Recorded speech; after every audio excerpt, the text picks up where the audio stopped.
항노화 했을 때 주름이 적게 생기면 그게 항노화다. 그게 아니에요. 혈액순환이 제대로 되고 막히는 데가 없으니까 몸의 노폐물도 잘 처리가 되겠죠. 한마디로 인슐린은 우리 몸의 혈관 청소부다.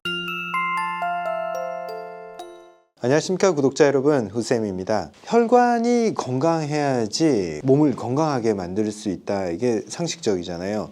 왜? 우리가 혈관을 통해서 세포 근처까지 산소, 영양소, 물을 보내주면 세포가 그걸 갖다 쓴단 말이에요. 근데 혈관의 기능이 떨어져서 혈관이 좁아졌거나 흐름이 막혔을 때 결국 물질이 가지를 못해요. 그래서 우리 몸, 즉 세포가 건강하기 위해서는 혈관의 건강이 첫 번째입니다. 항노화 이런 얘기를 요즘 많이 하잖아요. 항노화의 첫 번째 조건은 혈관 노화를 막는 거. 여기에서부터 시작을 합니다. 혈관이 노화하지 않기 위해서는 혈관을 망가뜨리는 게 누구냐, 이걸 먼저 생각을 해봐야겠죠. 혈관 안에 무엇이 지나가고 있나 생각해 보면 됩니다. 산소, 영양분, 물이 지나가잖아요. 그 중에 누가 많았을 때 문제가 될까요? 산소 많은 거 크게 문제가 안 돼요. 물 많은 거 문제가 안 돼요. 영양분, 즉 당이 많이 지나가잖아요. 이 당은 영양분이고 세포가 갖다 써야 될 물질이지만 혈관 안에 당이 너무 많으면 혈액이 끈끈해지고 혈관 벽에 달라붙어요. 그래서 적절한 혈액의 당 농도를 유지를 해야지 혈관이 건강하게 유지될 수 있습니다. 혈액의 당 농도, 즉 혈당, 이걸 유지하는 게 뭐예요? 인슐린입니다. 인슐린 모르는 사람 없잖아요. 당뇨의 원인이다. 인슐린이 부족해서 혈당을 조절 못한다. 이렇게 생각을 합니다. 자, 인슐린 정말 유명한 호르몬이면서 우리가 노년기에도 건강한 혈관을 가지기 위해서 이 인슐린이 하는 작용을 반드시 알아야 됩니다. 인슐린이 하는 가장 큰 역할은 혈관 안에 당의 농도가 너무 높아지지 않게, 혈당이 너무 많아지면 인슐린을 분비를 해서 이 당을 저장할 수 있는 지방의 형태, 글리코겐 형태로 바꾸어서 혈액 내의 당의 농도를 낮춰줍니다. 왜 그런 시스템이 만들어졌냐? 혈당이 높은 피는 끈적끈적해서 점도가 높아져요. 그래서 뭉치기 쉽고 작은 혈관들을 지나가지 못해서 거기를 막아요. 그리고 그 높은 점도가 마찰을 만들기 때문에 혈관벽을 계속 긁어냅니다. 그러면 자극받은 혈관은 자극과 손상, 회복을 반복하면서 이 몰랑몰랑했던 혈관들이 상처가 자주 일어난 피부는 어떻게 돼요? 거칠거칠해지고 이 보들보들한 느낌을 잃어버리잖아요. 혈관 내벽이 딱 그렇게 됩니다. 몰랑몰랑 탄성이 있었던 혈관벽이 거칠거칠해지고 탄성이 없는, 신축성이 없는 이 뻣뻣한 혈관이 되어버립니다. 이게 바로 혈관의 노화입니다. 그 혈관의 노화의 결과물로 혈액을 받지 못하는 세포들이 점점점 기능이 떨어져 가는 거, 그게 노화죠. 그래서 주변에 당뇨병 때문에 고생하시는 분들 본 분들은 아실 거예요. 정말 전신적으로 증상들이 다 나타난다는 거. 당뇨병이 뭐예요? 혈당을 조절하지 못해서 혈당이 자꾸 치솟는 거예요. 혈관 안에 포도당의 농도가 높아지니까 혈관들이 점점점 손상이 되고 산소, 영양소, 물이 말초에 잘 도달을 못하니까 조직들이 계속 건조해집니다. 그래서 입이 마르고 피부가 건조해지고 몸이 자꾸 가렵습니다. 그리고 피부에 감염이 잘 생기고 균이 자꾸 번식을 해요. 균이 번식을 했을 때 그 세균의 문제라고 생각하잖아요. 근데 우리 몸이 이렇게 가만히 살아도 균이 잘 번식을 못하는 것은 혈액이 계속 면역 물질을 보내주면서 감염이나 균들이 번식하는 것을 계속 막아요. 끊임없이.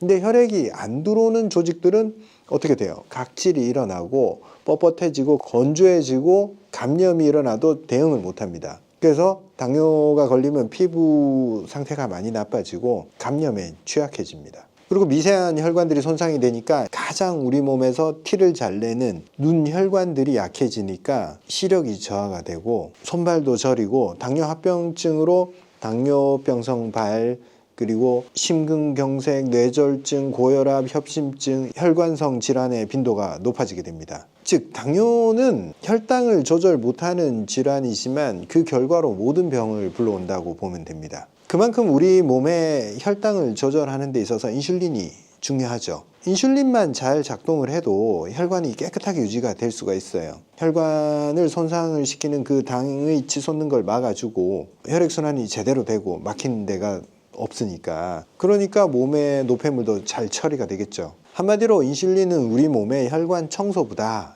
근데 이 지점에서 당뇨라고 생각을 하면 대부분 인슐린의 문제만이라고 생각을 해요. 인슐린이 잘 안 나와서 혹은 부족해서 당뇨가 왔다라고 생각을 해서 천연 인슐린이나 뭐 그런 관련된 걸 막 먹으려고 해요. 근데 그것 말고 인슐린은 멀쩡한데 인슐린이 제대로 작동하지 않아서 생기는 당뇨병도 많습니다. 혈당 조절을 못하는 거죠. 인슐린이 있는데 인슐린이 작용이 일어나지 않는 거예요. 인슐린 저항성이라고 그래요. 인슐린이 있는데도 인슐린이 혈당을 낮추지 못하는 이유가 뭘까? 대표적으로 간이나 근육 같은 데서 인슐린이 작용을 해서 거기서 혈당들을 글리코겐, 지방의 형태로 바꿔서 저장을 한단 말이에요. 근데 인슐린이 있는데 거기서 그렇게 전환을 하라라는 신호를 주는데도 그 세포들이 인슐린에 대해서 반응을 하지 않는 거예요. 그래서 같은 종류의 일을 하려고 해도 더 많은 인슐린을 요구를 하게 됩니다. 이 정도에는 나 반응 안 하니까 더 인슐린 더 가져와. 그래서 인슐린을 강제로 투여해야 되는 그런 상황까지 가는 거죠. 뭐 때문에 이런 인슐린 저항성이 생겼을까요? 자, 인슐린 저항성이 생긴 이유를 제가 하나하나씩 짚어드리겠습니다. 첫째로 당을 높이는 음식들, 탄수화물이나 과당같이 직접적으로 당을 올리는 음식들을 너무 많이 먹어서 계속 인슐린 분비를 많이 합니다. 근데 이 패턴이 계속 반복되면 그 상황에 몸이 익숙해져요. 이런 일이 왜 이렇게 자주 발생하지? 너무 자주 일어나니까 세포가 이 상황에 자꾸 둔감해집니다. 혈당이 오르고 인슐린이 올랐는데도 또 일어나는 일이 일어났네 라고 그냥 멀뚱멀뚱 쳐다봅니다. 거기에 반응하지 않는 거예요. 즉 인슐린에 대해서 세포가 반응하는 정도가 자꾸 둔해집니다. 너무 자주 그 상황에 노출시키니까 양치기 소년처럼 늑대가 온다라고 해서 처음에는 마을 사람들이 막 반응을 해줬어.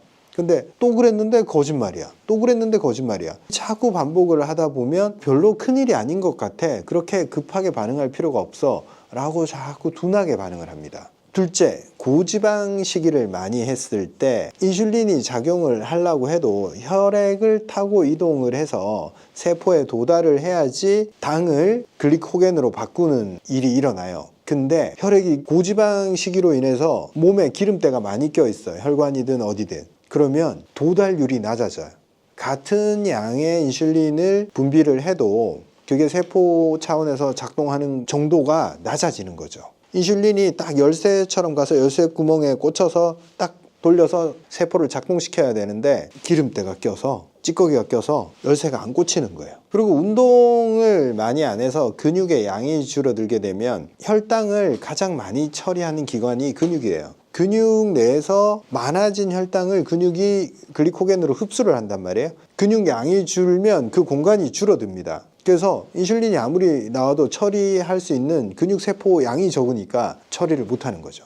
또 하나, 스트레스 상황에서 혈당 처리 능력이 떨어집니다. 인슐린 호르몬과 반대편에 있는 호르몬이 뭐냐면 코르티솔이에요. 코르티솔은 스트레스 상황에서 분비가 되는데 스트레스 상황은 몸이 비상사태로 인식을 하기 때문에 에너지원을 저장을 하려고 할까요? 아니면 저장된 에너지를 빨리 가져와서 그걸 세포들이 나눠 쓰면서 그 상황을 벗어날 힘을 발휘를 하려고 할까요? 코르티솔은 저장된 지방에서부터 그걸 포도당으로 바꾸는 작용을 합니다. 인슐린이 하는 역할에 정확히 반대 역할을 해요. 스트레스 상황이고 비상 상황이니까 이 당을 자연스럽게 가져가면서 스트레스 상황이 끝나는 거예요.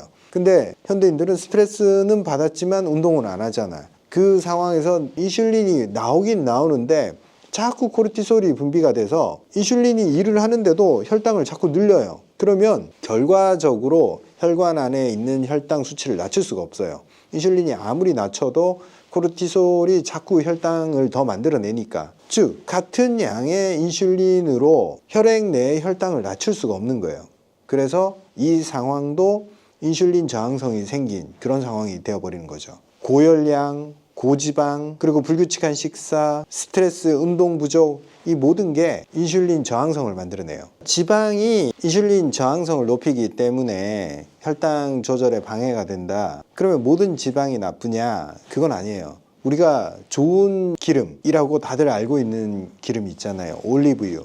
올리브유 같은 경우에 인슐린이 그 세포에 작용하는 걸 막는 역할을 하는 게 아니라 오히려 혈당을 조절하는 역할을 해요. 올리브유 같은 기름을 불포화 지방산이라고 하는데 올리브유가 뛰어난 편이에요. 올리브유에는 올레산이라는 불포화 지방산이 들어있는데 이게 인슐린 저항성을 오히려 이렇게 낮춰줍니다. 이 불포화 지방산 같은 경우에 세포막을 일단 부드럽게 해줘요. 그래서 인슐린이 접근하기 좋게 만들어줍니다. 그리고 염증 신호를 줄여주고 결과적으로 인슐린 전달 체계를 안정화시켜줍니다. 올리브유나 등푸른 생선에 들어있는 불포화 지방산은 속도 조절에 큰 역할을 해요. 혈당이 확 오르는 게 우리가 먹은 음식이 위를 거쳐서 소장에서 흡수되는 속도가 빠르면 좋을 것 같지만 어느 정도 정상적인 속도여야지 과속을 하면 우리 몸이 충격을 받아요. 빠르게 혈당이 상승해서 인슐린도 과다 분비하게 하는데 올리브유에 들어있는 이 불포화 지방산들은 소화를 방해하진 않으면서 모든 과정이 정상적으로 일어나게 해줘요. 속도 조절을 해줘요. 시스템상 우리가 컨베이어 벨트에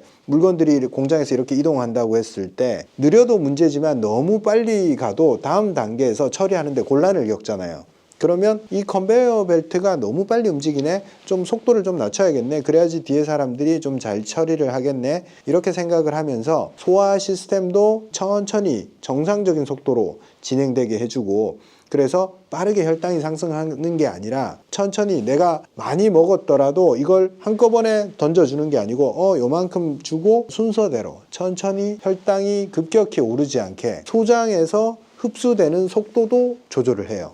이 올리브유가 혈당을 낮춰주는 게 아니고 혈당이 작용하는 기전 전체를 속도 조절을 해주면서 안전하게 충격을 주지 않게 완충 장치가 되어줍니다. 그래서 불포화 지방산이 혈관을 보호하고 인슐린의 작용을 돕고 몸이 매끄럽게 돌아가게 해주는 거죠. 그래서 그 지중해 식단이 좋다 하는데 지중해 식단에서 탄수화물 많이 먹잖아요. 스파게티도 먹고 빵도 먹는데 그쪽 식단이 어때요? 항상 올리브유를 같이 먹잖아요. 탄수화물을 먹으면 혈당이 급격하게 올라가지만 올리브유랑 같이 먹으면 혈당이 천천히 올라가니까 혈관이나 몸 전체 시스템에 부담을 줄여주는 거예요. 상식적으로 우리가 생각을 해봐도 그냥 빵만 먹었을 때 근데 올리브유에 이렇게 찍어 먹었을 때 뭔가 천천히 진행될 것 같은 느낌이 들잖아요. 배가 확 불렀다가 갑자기 당이 떨어지면서 확 고파질 것 같지 않고 천천히 먹게 되고 갑자기 배고파지는 현상도 늦게 올 것 같은